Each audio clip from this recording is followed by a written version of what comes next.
hayeng pamda laukuna pamutanggi maduna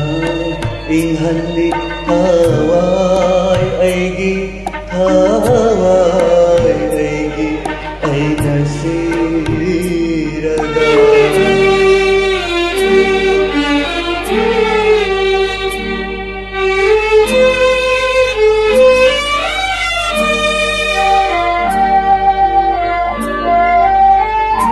nang nasay ning bakaya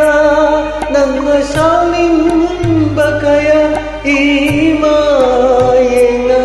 kagat kibak kalapena sayra uko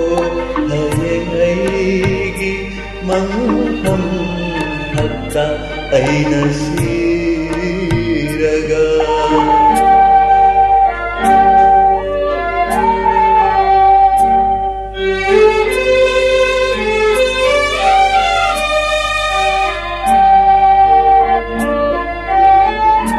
haining ba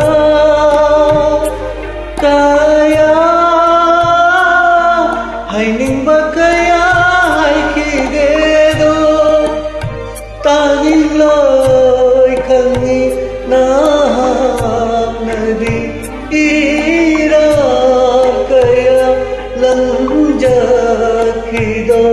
tanging ba sira pira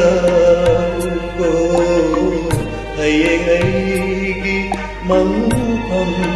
hatta ay nasiraga